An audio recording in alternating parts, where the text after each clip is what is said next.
Hey there. I've got something extra for you here. It's an episode of a show called To See Each Other, and it kicks off a story about a question that is super relevant to this show, and one that we haven't taken on. How do we pay for long-term care, like nursing homes? To See Each Other aims to complicate the narrative about small-town Americans, and in this season, host George Goehl heads to Lincoln County, Wisconsin, population 28,000 and some, and home to a publicly run nursing home with a 5-star quality rating from the feds. Now, a conservative county board is planning to sell the home to a private operator, but senior citizens aren't having it. They show up to board meetings, they march in the Labor Day parade, and they fight with their last breath. George goes deep into questions of aging in America and public versus private versions of long-term care, and then nuts and bolts of organizing. So this show is aiming to put you in a fighting mood and to think differently about aging. Okay, here comes the episode. You can find more episodes of To See Each Other wherever you get podcasts. This is To See Each Other, where we explore how people are fighting for the future of rural America and how writing it off hurts us all. I'm George Goehl. I'm a longtime community organizer and lifelong Midwesterner.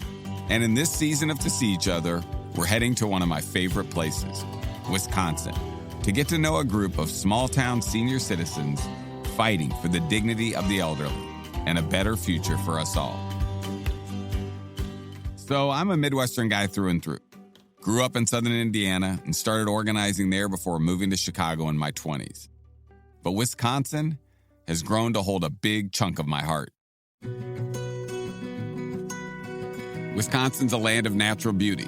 You've got big, tall pines, Great Lakes, and open skies. And you got some human beauty, too.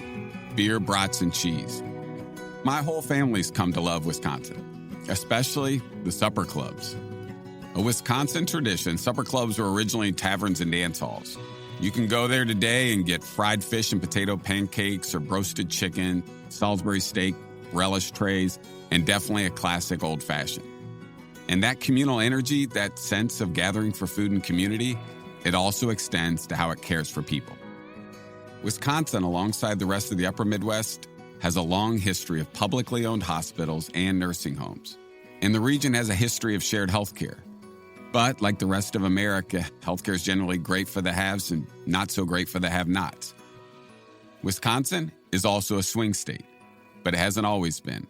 For 28 straight years, the Democratic nominee for president won Wisconsin, until 2016, when Donald Trump surprised the country and broke through the Midwestern blue wall. There's a good chance that whoever wins Wisconsin in November will win the presidency. Wisconsin is home to one of the most inspiring organizing fights in the country. The fight to protect beloved county-owned nursing homes from being privatized by conservative county boards of supervisors and sold off to private companies. What's at risk when care is privatized? Everything. Staff morale weakens, many of the best workers leave, and the rate of death increases. Most plainly, patients and families suffer.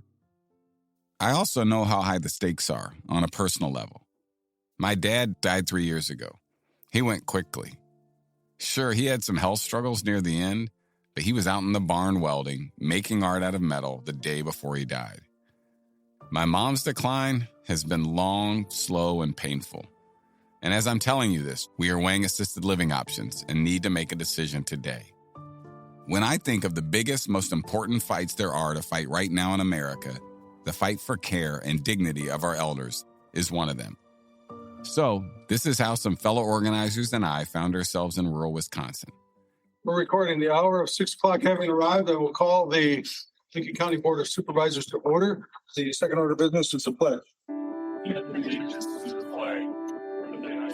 Lincoln County is run by a board of supervisors, and we showed up at their monthly meeting in May of 2023. Next order of business is roll call. Clerk will call the roll. Supervisor Allen. Here. Anderson Wald. Here. There was a fledgling group there calling themselves People for Pinecrest, and they were riled up. The conservative-leaning county board was trying to sell their beloved county-owned nursing home, one of the crown jewels of the community. And People for Pinecrest were not having it.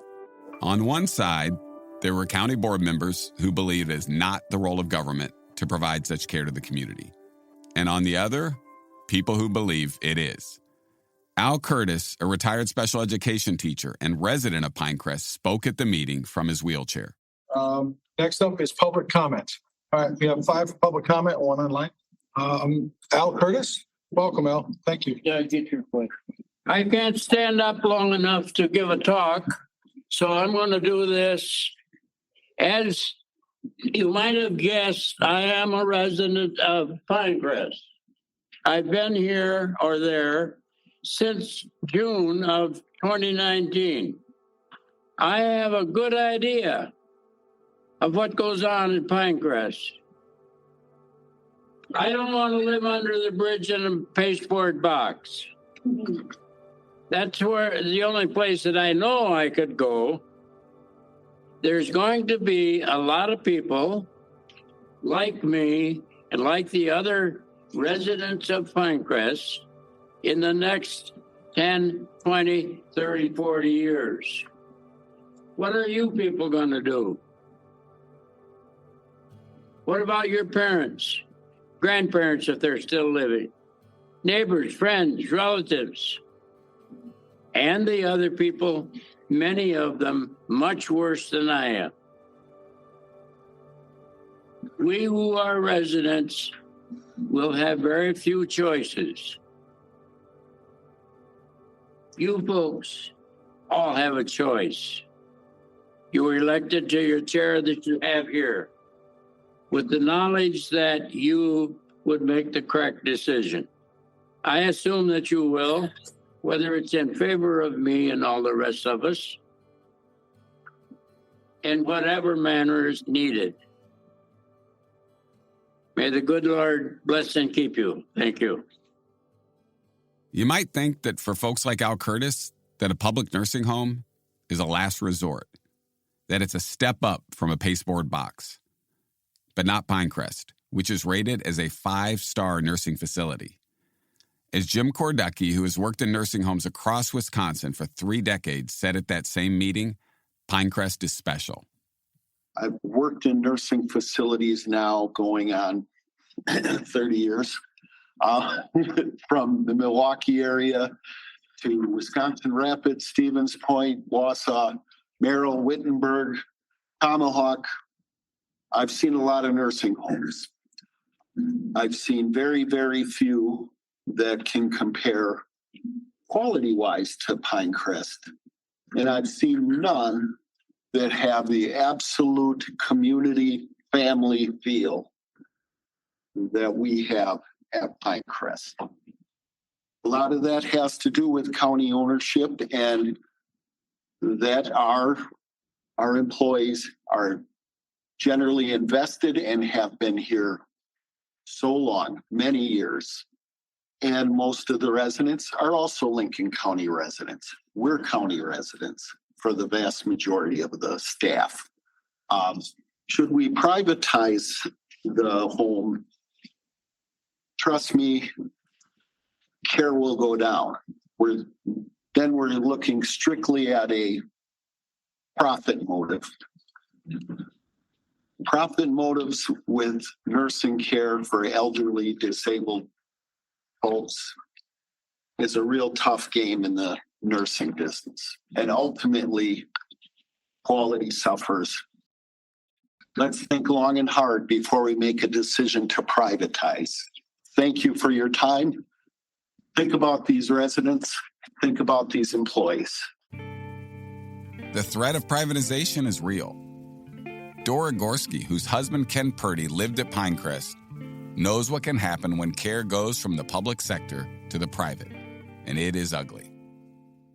I wanted to put a word of caution into all the members of the county board because I want you to be aware of what can happen if the nursing home, Pinecrest Nursing Home, is privatized. In December of 2019, Kennedy Nursing Home, which was a private nursing home, all of a sudden decided it was going bankrupt. In 1 week, it closed. The employees didn't even know that it was going to be closed, much less the residents. They had 28 residents that they had to find homes for, and many of them were Medicare patients and Medicaid. And they get very little funding. It's very hard to find places for Medicaid people. And what happened is that they got dispersed wherever they could find room, and many times the families had no idea where these people were placed. It's a very sad situation. And the thing that we can do here is make sure that the county nursing home continues to operate so that we can support the residents and make sure that this doesn't happen to our families in this county. Please really consider what's going to happen with the individual human beings that you're working with. We'll share much more about Pinecrest later. But first, I want to share with you some stories about Lincoln County, where Merrill is the county seat, from a few of the people who know it best. I'm Judy Waller, and I've lived here for 78 years, born and raised in Lincoln County. And I don't know, I just like it in Lincoln County. We're always really friendly. I remember there was this guy, we used to call him Fachi. He rode the train from town to town. And so he'd ride the train up to Merrill, and then he'd want to go someplace, and my dad would ask him, where he wants to go.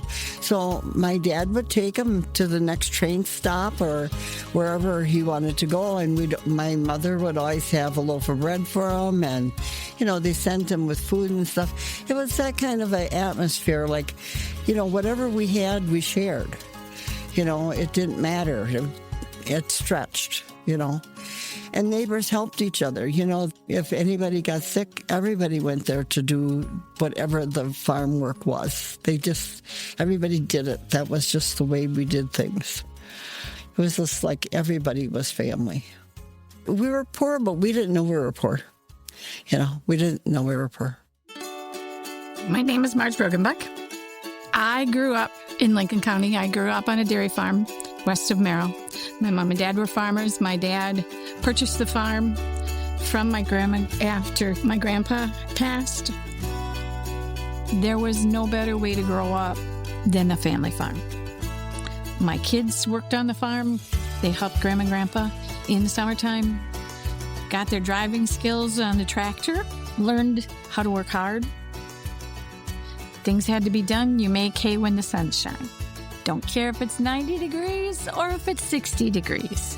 You make hay when the sun shines. Merrill was quite bustling when I was little, when I was growing up, because Merrill was a farming community. We had maybe 3 or 4 grocery stores at the time.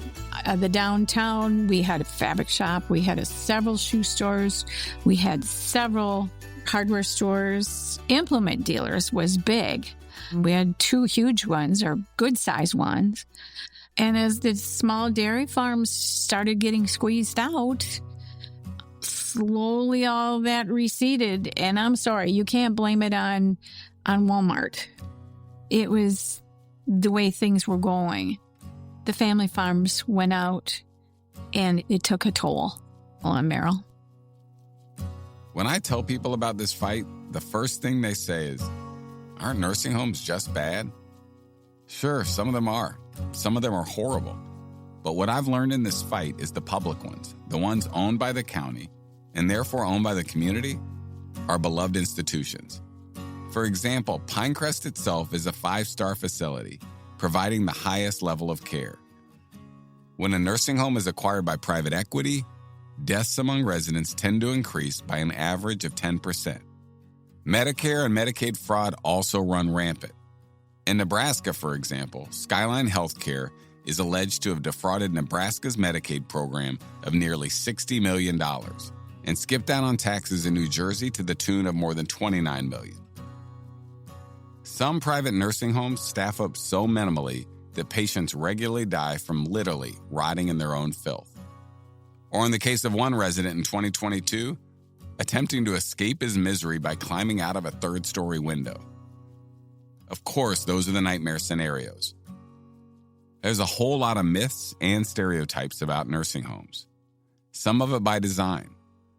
We don't like to talk about the realities of aging in this country, much less what it means to age without wealth and lots of family resources to keep us afloat. We are living longer and longer, and we're not all that well equipped for what that means and how we care for each other. I think for most of us, nursing homes and other types of elder care facilities are things we simply don't want to think about. But the truth is, we're lucky if we get to age. And we're even more lucky if we get to be in a place like Pinecrest. Here's Linda Dorr, who grew up in Lincoln County and has lived there for all of her 72 years. My son used to drive by there with his son when he was little and says, "That's Grandma's next home." I thought, yeah, I guess so. I mean, that's just our cycle. You know, you're born, you play, you have fun, and you end up someone taking care of you. So, you know, it takes a special person to work in a nursing home, a hospital, or wherever. I could never do it, so I'm very thankful for the people that do. I'm amazed at the activities group there and what they all do with those residents. Holy man, they're outside playing catch with water balloons. And, you know, I couldn't even imagine my grandma at 80-some years old playing catch with a water balloon, but they do. They bring chickens in and rabbits and what else did they do? Oh, some groups will come in and cook for them. But they do so much. And the girls that are in the head of it, which one is my cousin? They just do such a wonderful job, and they're just so good with the people. Don Dumphy, a retired Lincoln County prosecutor, says the difference between Pinecrest and other facilities is obvious immediately. I've been in other nursing homes, and the instant you walk in the front door, you can smell urine. It just permeates everything. Not at Pinecrest. My friend Ken Purdy was in the nursing home, I'd say for about 6 months before he died. I went to visit him quite frequently, and it always seemed like he was being well taken care of. The staff was very attentive. The room was always clean. His meals were always on time. And I also talked to a person that worked for one of the local funeral homes for decades. And he said that when he would go to pick somebody up at Pinecrest, never saw a bed sore. He said other nursing homes where he'd go to pick up people, it wasn't like that. People in the community deserve to be treated with dignity and respect and have visits. And that's one of the main benefits, I think, of Pinecrest. If you live in Merrill, or even if you live in Tomahawk, which is only 20 miles away, you can have frequent visits with your relatives in Pinecrest. Both of Marge Rogenbuck's parents spent time at Pinecrest at the end of their lives, and it was a salve during incredibly difficult times. In 2015, Mom was diagnosed with COPD. In 2016, she was put in hospice with stage 4 COPD. So I came home with her to help. During that 3 weeks, I realized how bad my dad's dementia had become. And I had to go back to work. So my brother and I were in a panic as to what to do. Mom wasn't healthy enough to make sure that Dad didn't do something that he shouldn't do. So we're like, we can't leave them home alone. Pinecrest was the only facility in Lincoln County that accepted Medicaid, which Mom and Dad needed because they did not have the funds to pay for it. Mom and Dad both went to Pinecrest Nursing Home, and we all had tears because it, kind of finality. Mom passed away on February 19th. Had it not been for Pinecrest being there, I would not have been able to be at Mom's side when she passed within a few minutes. Dad proceeded to live in Pinecrest until January 24th of 2024. During that time, got to know a lot of the aides.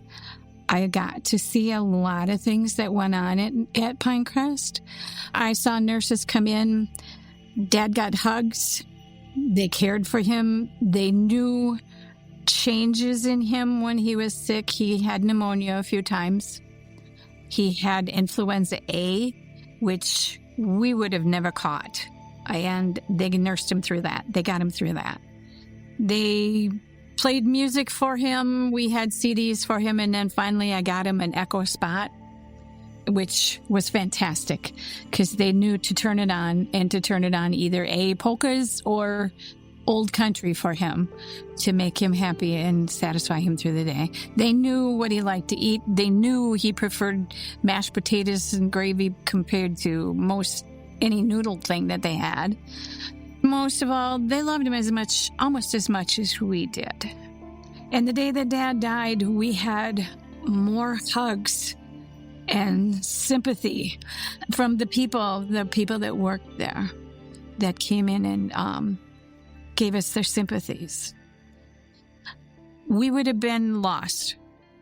We would have truly been up a creek without Pinecrest being there when we needed them. And I'm sure we're not alone. Marge is right. They are not alone, not by a long shot. America is in an elder care crisis. We are in the midst of a massive increase in older adults. By 2025, the 65 and over population will be 86 million people, up 50% from 2023. And even though all of this is coming, it has been hard to plan for and hard to navigate. Many of us assume that Medicare, which kicks in at 65, will cover everything. But Medicare doesn't cover long-term daily care, whether at home or in a nursing home. That means you might be paying more than $100,000 a year out of pocket for a private nursing home room. Some families have spent down their entire savings to $2,000 or less so they can qualify for Medicaid, which provides health care, including home health care, for more than 80 million low-income Americans. And for the family caregivers, it's not any easier. Of those caring for a loved one, 28% have stopped saving, 23% have taken on more debt, and 11% can't even cover food and housing for themselves. Dr. Lori Wolf, a Lincoln County resident, is a neurological rehabilitation specialist and practiced medicine for more than 30 years in the region. She's had family in Pinecrest and shared with us her perspective as someone who has witnessed and experienced the crisis of aging in America as a doctor, a family member, and an individual. You know, aging is not for sissies. It is a unique experience unto itself.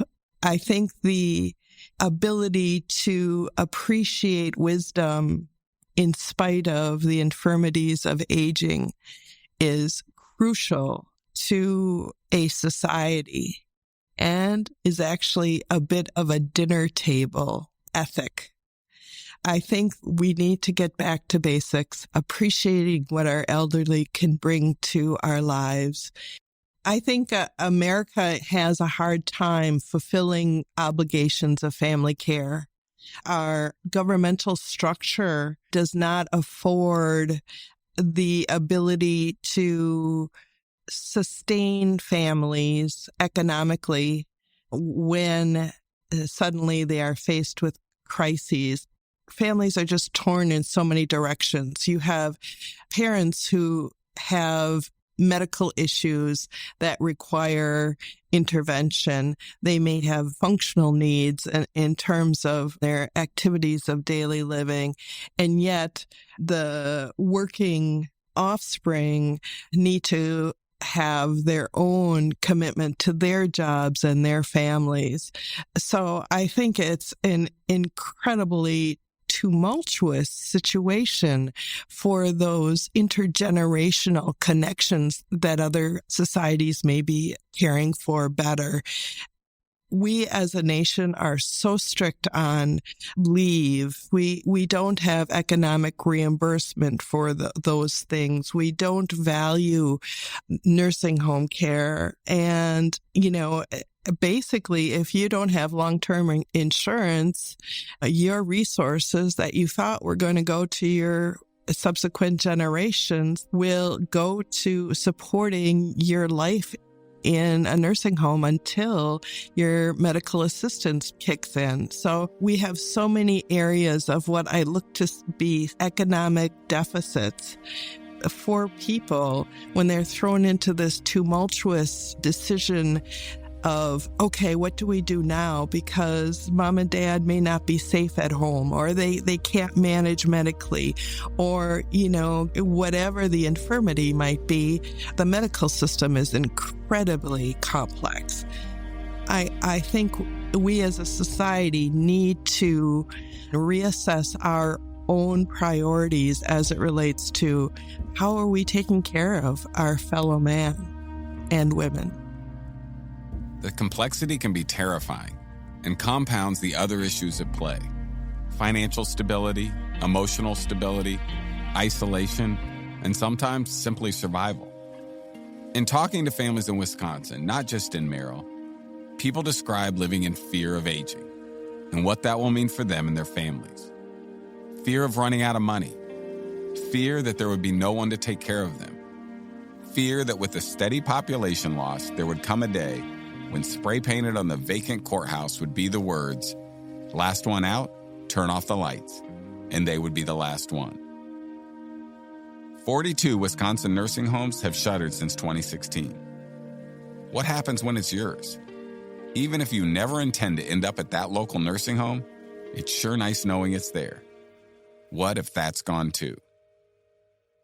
In Wisconsin, the population of folks 65 years and older is expected to grow by 1.5 million by 2040, doubling from 750,000 in 2010. Over the same period, the population of people over the age of 85 in Wisconsin is expected to grow by 140%. And they deserve dignity and care. As Judy Waller, a lifelong Lincoln County resident and fighter for Pinecrest, told us, Pinecrest is not just county-owned, it belongs to the people. I feel that my taxes were taken and they were supposed to be going to a place that I was going to be able to retire in if I had to. And so I feel that I have ownership there. And when I see my neighbors that do not have anyone to take care of them, I know that that's what we need. We need to have a place for everybody to be able to go and live the last years of their life and to be comfortable and safe. It's just, that's what it means to me, is that I just feel so much ownership over Pinecrest because of that.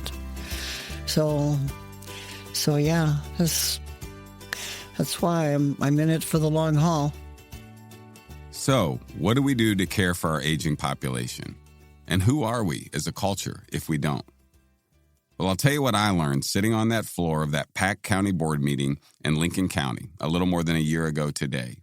The old folks, the people for Pinecrest, they're not going out without a fight. Pastor Mike Southcombe, the pastor of St. Stephen's United Church of Christ in Merrill, has been part of People for Pinecrest since day one.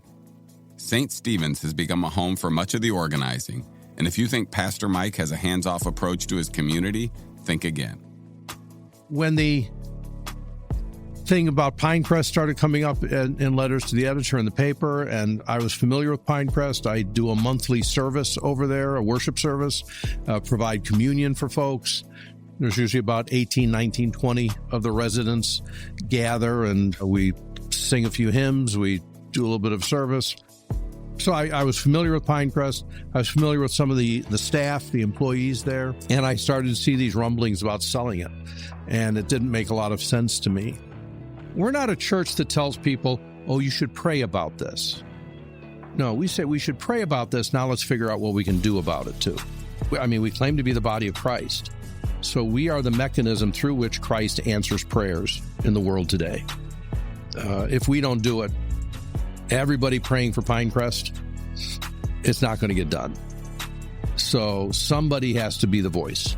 The purpose of the church is to comfort the afflicted and afflict the comfortable.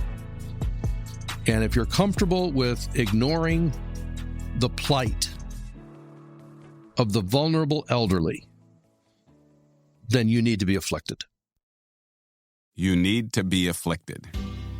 Judy and Pastor Mike and all the people for Pinecrest aren't just fighting for themselves, they're fighting for everyone who comes after. Al Curtis, who was the first person to sound the alarm about the potential sale of Pinecrest, who gave the county board hell from his wheelchair, he died a few months later. He was in the fight until the end.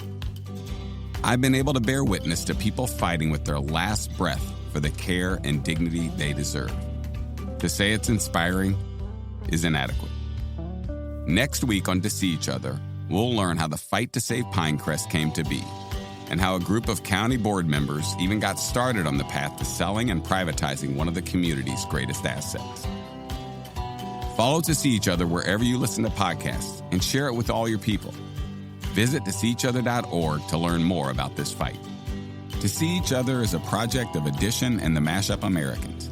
It is executive produced by Amy S. Choi and Rebecca Lair of the Mashup Americans and George Goehl of Edition. Senior editor is Sarah Pellegrini. Story consultant is Jeff Seelbach. Lead researcher is Melissa Lowe. Production managers are Shelby Sandlin and Andy Harris. Sound designer is Pedro Rafael Rosado. Original music composed by the Brothers Tang. Special thanks to Jen Cadillo and Mike McMahon of Edition.